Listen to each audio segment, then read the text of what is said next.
Oimore Jaira Malolwe TV kamora mora ma intiere ageno no odiochieng' mari obedo maber akaw thuolo nieri marwaki chenro mar duond mine kama kelo ni chenro nieri kaka pile nyinga Joyce Oduor. E chenro mar duond mine en chenro mabende wabende kod welo ma wakeini kama watu wake weche mopogore mabende konyo e gero ngima wakeini oganda wa masani. Otieno makawuono e studio marwa wan kod wende studio adamie thuolo mondo mi ofulno nyinge kumugika muwuoke eka wadhi mbele kotwak machalo kamaendi ka thuon wach mabende wadwa wuoye otieno makawuono en migao mar ng'ama miyo e oganda kata responsibilities of a woman in the society. Machiegni ahinya chenro mar duond mine inyalo nyisowa nyingi. Erokamano ahinya, amora ahinya bedo kodu. Iluonga ni Pastor Lydia Edna, an jaod Pastor Dennis Owino. Nyasuna tedo game to an minji. To apart from that, kopogore gi mano, an jotich Nyasaye kuom ng'wono mar Nyasaye. Kanisa wa nitiere dala mar St. Andrews, hapo school hapo kitambo. Apart from that too, an therapist. Akonyo joma nitiere atio general under Smart Dapa. Ma wakonyo joma nitiere gi paro mang'eny, depression. Mondo waloso kodgi kendo wakonyo gi yo manyalo konyo gi mondo giae depression kendo gibed maber. Paro mang'eny, paro mang'eny en tuo. Koro amora nyago odhiambo makawuono kata otieno makawuono riwre kodwa mondo walose migao mar ng'ama miyo e oganda marwa nikech en gima very important ka miyo ng'eyo gimonego bed notimo. Kamano kabisa. Machiegni ahinya chenro mar duond mine. Erokamano. Akawa chako twak machalo kamaendi maybe nyalo nyiswa ni en migao mane ma ng'ama miyo ni godo ka ochope sechego eko monego bed norito nyithinde. Gin gik mage monego bed notimo ne nyithinde to gi mage moko onego bed notimo ne nyithinde e oganda. Mano gima ber kabisa. Ng'ama miyo en ng'at ma ema ting'o ngima. Yes. Kendo ng'ama miyo right from sama ok omako ich. Ochaka tije mar bedo ng'ama miyo kuom nyathi ma Nyasaye okete iye. Mokwongo ng'ama miyo nigi tich mar rito ngima mar nyathi mantiere iye. Kapok onyuolo nyathini, nitie gik ma ng'ama miyo onego bed ni timo mondo sama onyuolo nyathini to onyuol nyathini e yo maber. Kaka achiel kuom gini ma ng'ama miyo onego bed ni chiemo maber sama nyathi nitiere iye, nikech kochiemo maber nyathi cha biro dongo e yo makare. Nitiere kata gik moko kaka kong'o ma ng'ama miyo onego bed ni madho, gik moko kaka ndawa ng'ama miyo onego bed ni timne ok onego bed ni madho. Tadira ng'eni nitiere weche mang'eny mosebedo katimore ni ng'ama miyo. Wacho ni ng'ama miyo en gi ratiro kata tije maduong' en mondo rit nyathi manitiere iye. E sama wantiere ni weche moko kaka mag golo iye osebedo mang'eny kabisa. Kendo iyudo ka joma miyo moko wacho ni nagolo ich nikech chwora nochuna kata nagolo ich nikech magi macha. Ng'ama miyo ok onego bed ni timo mano. Irrespective of pek ma ng'ato onego bed ni nigo. Tich mokwongo ma ng'ama miyo nigo en rito nyathine kapod nitiere iye. Kaka ng'ama miyo osenyuol en gi tije mang'eny kuom nyathini. Nikech mokwongo en obiro bedo kodhodhe, en obiro bedo koluokone, en obiro bedo kotime nade. And then ng'ama miyo nitiere kod tich mar puonjo nyathi. Opuonje no tere school no chulo ne fees. Nitiere gik mang'eny mantie society wa. Muma kaloso kata iwinjo ka muma loso. To wacho ni wuoro chiwo mana chik instructions. But tich mar puonjo nyathi en tij mama. Manners gik mako mang'eny. Nikech ang'o miyo wacho kamano, mama mantie gi time mang'eny seche mang'eny kod nyathi. Obedo puonjo nyathi chiemo, mano tij mama. Obedo puonjo nyathi luoko lwete ka dhi chiemo, mano tij mama. Obedo puonjo nyathi language kaka nyathi onego los gi ji, mano tij mama. Ng'ama miyo en japuonj ma very important e ngima nyathi. Ineno? Nikech mama miyo ema nitiere kod ratiro mar puonjo nyathi nikech seche ma nyathi pod tin, gimoneno ka min gitimo yot mondo okaw mondo emulate ema biro bedo kotimre nani kotimo. Koro wan kaka joma mine e ngima nyithindwa ok onego bed ni wan nyuologi then wadwa ni waketgi maler and then warem kanyo. Onego bed ni ng'ama miyo ka bedo gi nyathi to ng'ino japuonj. Obro puonjo nyathini kaka onego los gi ji. Obro puonjo nyathini kaka onego dag gi ji. Ng'ama miyo puonjo nyathi kaka onego kan pesa. Ko ore seche moko ka oro nyithinda anyise ni ok pesa duto miyudo nyaka cham. Mano tij ng'ama miyo. Obro puonjo nyathi luoko, opuonjo nyathi tedo, opuonjo nyathi the general things ma nyathi bro ng'eyo in life. min gi man gi thuolo mar timo mano. Ng'enyne mame man gi nyathi. Ipenjo nitiere gik ma mama ok onego tim. Ase wacho ni seche ma mama ni yach, nitie gik moko onego tim. Yes, kaka madho kong'o. Kaka madho kong'o, madho ndawa, donjo tije ma njawa mama ok onego tim. And then seche ma mama koro osenyuol, mama madhi. Ajanyiso ga mine ni wach mama ng'ama miyo wach mowacho nigi pek kuom nyathi. Wach mowacho. Nyithindo tend to believe ga gima jonyuol gi wacho kuom gi. Yot ne nyathi mondo wach gima min gi wacho kuomino obed kod teko nikech en gi loch ewi nyathi. Koro seche ma ng'ama miyo rito nyathi mokwongo ok onego bed ni en ga yanj kuom nyathini. Yes. Nyocha wacho antie kes moro manabi kuom ng'uono ma Nyasaye nabi mondo akony kes moro to nowaloso gi mamani.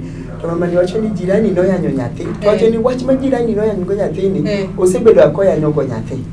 En owuon kaka mama. To nanyise ni koro seche ma jirani oyanyo go nyathi to wach ni litni ti in isebedo kiyanyo nyathi gi wachni. Wapuonjre kode bo oneno koria. Koro ng'ama miyo konego bed ni luongo nyathini ni guok. Nikech lewi ni kode teko. Sami luonge ni guok, iluonge ni obro bedo opamo, mano obro bedo onge gima bro bet e ngimane. Iketho ngima nyathini. Koro seche morito nyithindo, onego wapuonj nyithindo, onego walos nyithindo positively. Wamigi weche ma encourage gi. Nikech weche ng'ama mama kobedo maricho, nyalo ketho nyathi kata bariemb nyathi e ot. Koro kata iyo wang' marom nade, bed ni nyathini nikech in e shoulder, in e gok ma nyalo konye ka en gi lit. To kibedo mager kode ma seche duto ikegori kode, emomiyo nyithindwa mang'eny lal nikech oluor dir mama ger. Oparo ni konyiso kata mama gimoro nyalo kawe eyo marach. Be pokitiko loso to mama ose conclude. Mostly udo kata ni nyithindo gi eki mantiere adolescent stage ka en gi janyuol no ma kata ger ahinya. Ineno ni obedo ne matek mondo dhi opimne kata gik moko mokalo na ngimagi. Koro ere kaka jonyuol onego bed kaka ng'ama miyo, ere kaka onego bed no wuoyo kata gi nyithinde go eko mantiere adolescent stage. Nikech yudo ni sani kwan nyithindo manitiere skunde, thoth nyithindo nigi wich teko moro ma otamo kata wang' jopuonjre. Ere kaka onego wuo gi nyithindo gi eki. Gima timore ka isomo kitabu mar Jo-Efeso, wacho ni nyithindo mondo oluor jonyuol gi to jonyuol kik wang'e nyithindgi. Ng'enywa joma jonyuol kata wuone nyaka mine wa nyithindo nyocha kaka ndalo manyocha wan gi corona ni nachako program mana bede gi nyithindo jirende na beda kodgi wapuonjore waloso seche moko apenjo gi gik moko gidwar kuomwa. Giwacho ni one too suspicious, wan gi paro maricho kodgi. Ni teknwa neno gi ji to wase conclude wase neno ni kata ni for example koko ne nigi osiepi moro kata mawuoyi wase conclude. Koro kanyo to Nyasaye onego konywa kaka jonyuol nikech wa conclude and then wa ger mokwami gi thuolo mar explaining themselves. Koro gineno ni we are over suspicious. Seche duto wan kod gi paro maricho. Mano gima kijende nikech an jatich Nyasaye. And then aero nyithindo ma vijana, aero nyithindo ma giwacho ni we are over suspicious. Waparo ga mana kod gi maricho. Gin guilty before they are judged. And in jaricho kata kapok omi thuolo ya kujitetea osemana ni ijaricho. Koro kanyo Nyasaye onego miwa rieko kendo omiwa ng'uono mar kaka wanyalo bedo gi nyithindwa gi e yo maber. Ihoye, ing'iyo osiepene, ibedo jabola, imiye thuolo ma you can have room gonie mbaka. Nikech seche mogonie mbaka ni obro nyisi joma chande oko. Yes. Ineno, obro ngane chanda. Seche moko mbaka ni emi train nyathi ni ka to konege dhie. Ka kata kana nyisi kama seche moko nyisa nyithindo ni yo mwanyiso ni kokolono ne walowe wang'ondigi man kuro. Koro kwa kwero uchon to wangi gik morito ukanyo. Ato onego bed ni watime kod hera. Nikech kwa time kod ger, that is why we are losing them again gilal. Nikech wager, you know, okwamigi time, okwamigi thuolo, then hera okgine ka ginyalo trust. When seche moko kupimo ni tichaki dhi pimo ne ng'ato to wachno dwaro no bed secret. Koro mano miyo gidhi dwaro rieko kuom jomoko konyo gi osiepegi kata jomoko konyo. Ka wadhi mbele koro inyalo nyiswa ni kopogore gi arita ma ng'ama miyo onego bed ni miyo nyithinde kata nyathine, en arita machalo nade kata ere responsibility mane ma ng'ama miyo ni godo ka en koro ere kaka onego bed norito jaode ma gidak godo e ot. Yeah, ng'ama miyo niga tich maduong' e ngima jaode. Seche ma Nyasaye ne chweyo kisomo buk mar Genesis chakruok. Nyasaye wacho ni noneno ka dichuo ni kende to ok noneno kend gima ber mondo dichuo bed kende. Koro gi Nyasaye nokelo dhako e ngima dichuo ni. Mokwongo ng'ama miyo seche mibiro e ngima chuori biro mondo ikony chuori. Ibiro mondo ikony chuori. Gima seyudo ma omiyo onego joma mine to walosi kendo wago mbaka en ni ji biro ge keny gi paro ma opogore. Nikech iyudo ka ng'ato biro e keny koneno ni chuore biro konye gi pesa, financial support. Ji biro gi paro mopogore. And because okwal bedo trained, mano is something ma wase failure kaka joma mine madongo. Muma wacho ni joma mine madongo puonj joma mine matindo, kanyo wase failure. Nikech by the time nyiri donje udi kata ji donje keny, gir kia adier gimomiyo gibiro e keny ni. En obiro tedo, full stop. En gi expectations ge, ng'ani onego here, ng'ani onego dembe, ng'ani onego timena. But what iti onego miye pesa, onego nyiewne lewni. And that is why we are losing marriages. Keny kethre mang'eny nikech wabiro gi paro mar richo mopogore mok nikare. Koro mokwongo onego ibed jakony. Chuo bende kikonyo obed joma nyalo konyore. To kiwacho ni onego bed jakony, obedo jakony e yo mang'eny. Okonyo e yore mang'eny. Mokwongo onyalo konyo ni chuore ng'ado paro. Nikech nyako ni kikende ok ni oge gi pache, onyalo konyi ng'ado paro. Mano mokwongo okonye in the comfort place, yani obet kode. Ing'eni bet kende, Nyasaye noneno ka en gima rach dichuo bedo kende. Kono nokelo dhako ni mondo obed gi ji. Tho sani wan gi chuo e udi to wa company je social media. In e Facebook, in e WhatsApp, to onego bed ni nitie. Another thing monego bed ni dhako konye chuore en weche mag bedroom. Wan joma mine wach kaendigo nikech Paulo Carlos otacho ni dhako michore gima kare, dichuo michiege gima kare. Tiyudo ka kaendigo mine dwano hogi, odebgi, otimgi nadi, but en tijwa. Ten tiji dichuo bende. Nikech adiera ma endigo nikech ok nonyiswa go chuth. Iyudo ka ji mang'eny ni kode gi chando kochwanye ni to sekun to setamore. Osekun to setamore, and then richo betie. Koro, and then even financially, nitiere yore mang'eny seche ma ng'ato nigi kuyo, onge emotional support, kawadu nigi chandruok moro, intiere kode kacha. And then make your husband smart. Weje udi bed maler gi nyingi.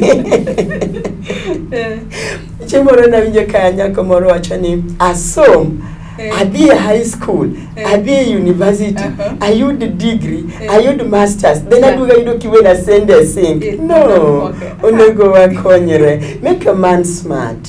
Just wichuri bed ma ler gi nyingi. Keke dicho ni makata kuwuotho kode. To ng'ato kowacho ni ma jaod ng'ani to wiyok timre nadi, wiyok kuodi. Yeah, just make him smart. Because ng'eny chuo seche moko kata go pass like my man, an jaoda ko go pass to kdaer mondo awuoth kode nikech en weakness ne. I want him smart. Abo gole ni go pass kenda, aburu luoko ne kenda. Nyiso ni ere, ok ni njatich. It is hera, expression of hera ni dichuo nikech. Magi are some of the things. Magi gik mabe ne tek ne timo, momiyo no keli e ngimane. Koro kiduogi wene gi kanyo ok ber ahinya. So onego wakony chuo bende. Paro nitiere wach moro mi wacho mar financial responsibilities. Adwa ni mak paro no gi kanyo wadhi e yo matin ka itibiro duogo mondo ipimnwa ni ere kaka pesa mar ng'ama miyo onego bed ni konyo e relationship. Mak mana paro no gi kanyo. Ajaira Malulu TV wabiro kawo yo matin ka itobiro duogo e tielo mar ariyo mar chenro ni eri mar duond mine ka studio mar otieno makawuono wan kod Pastor Lydia Edna mabende thuon wach mabende wawuoye en migao mar ng'ama miyo e Uganda kata responsibilities of a woman in the societies. Kabendo sengiswa ni en ratiro kata en responsibility mar ng'ama miyo moro mi oneni ngima mar nyithinde ka achiel kod mar chuore odhi mbele e yo makare. Imedo mana kete TV marwa mar Lolo.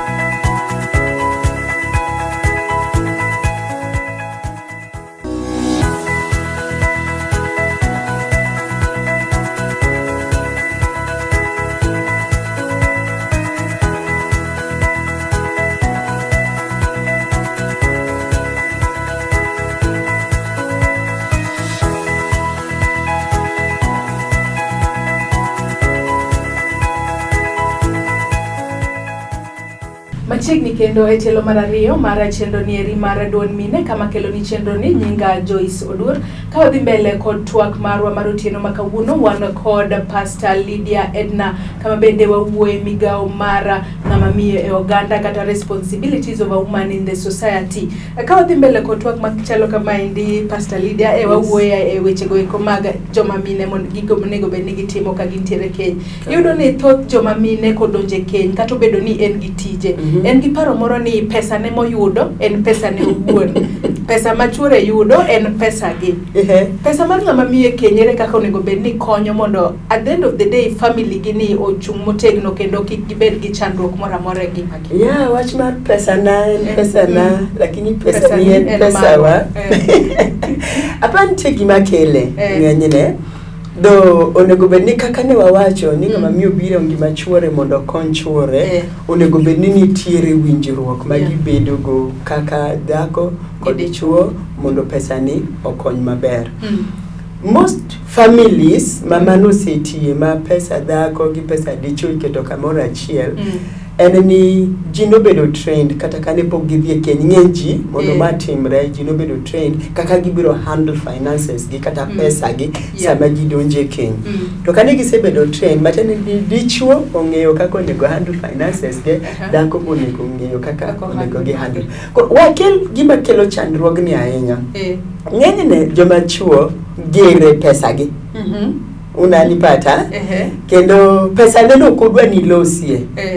Seche moko yudo pesa mang'eny but okodwa engage pesa neni. Pesa neni is loose. Gik monyalo timo ng'eny. Koro gima miyo wach ni bire keny mana se feel ni miyo wach ni bire keny gima mine neno ni kagi invest pesa e ot. To pesa baba cha bro dong ka hang monyalo timo gimoro amora. Iwinja?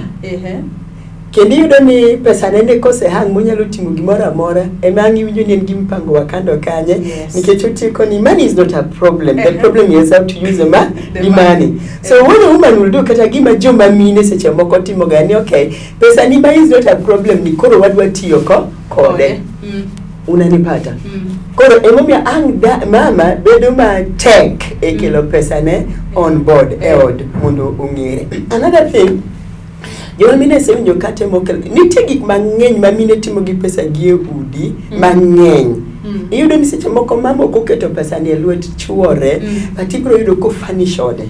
Yes. Inanipata? Pesa ni kantiere lwete ibro yudo ko nyiew vitamba nitie gik ma mama nyalo timo gi pesa ne ka chuoro ko control. Yes. But nitie chuma koseng'eyo ni dada an pesa makama to pesa ni dwa go budget to the last bit. To mare to koro kogoli. Ibro go kode budget to the last bit ma kata type gola achiel mar 10 bro bedo shida ne dada kata konyo jokor gi bro bedo ne shida nikech okonyisi ni nyochi an 30,000. What have you done with that money? Kodi gini kaji ochopo kama ji owinjore ka winjo out ka oten winjruok kaka ji dwa handle finances gi en ang'on en winjruok. Koro kutimo winjruok binyiso dada kaka pesa ni bro tiyo in a way makwa seriwe to kwa miyo mama u 10,000 to korwa be watere kara 10,000 winjore then kwa miyo bab parents wa 10 to modong ni ma bro dhi school to ma bro go budget to ma is our savings. It is okay. Mano nyalo timore. But ka idwa no kele on board then kurudwa tere 20,000 to korgi dada idwa tere 2,000 and then savings be kwa save idhi withdraw kakia it will not work. Unaipata? And then ng'ama miyo ng'enjo ma mine ma responsible mariek ok nyal beto gi pesa lweta ni en gi pesa ne to nyathine bet matutwe makotero hospital. Ng'ama miyo nyal bedo gi pesa lweta to nyithinde nindo kech kaena responsible mother kata bed mana no kwa baba to ibro yudo kaen responsible. Koro joma chuo kadwaro ni joma mine okony gi wach pesa miye dada be thulu gi bedo gi mare moro.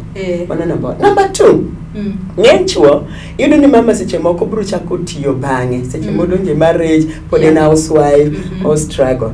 Seche ma mine hustle ma mine pod struggle ng'eny chuo wengegi tek ga kabisa. Okawacho ni chuo te ibro yudo ka o handle chiege carelessly nikech en men gi pesa. Aya ing'eni seche mitime kama oneni idwaro no everything donge ochwanyore.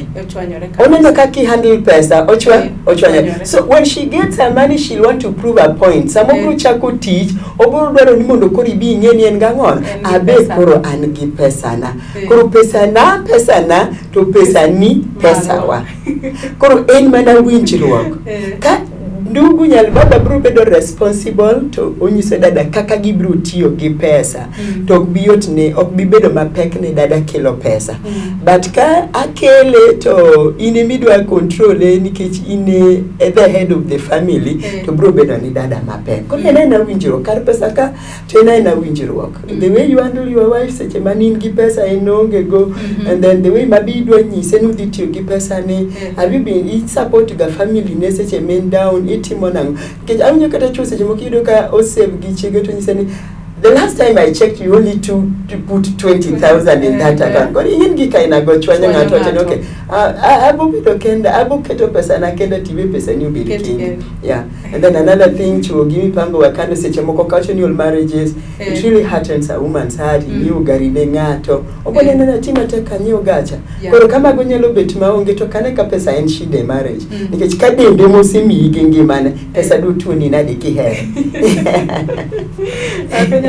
Kaka podwa chire wachni eri mar responsibilities mar joma mine Uganda. Iyudo ni thothne ka nyathi okoso.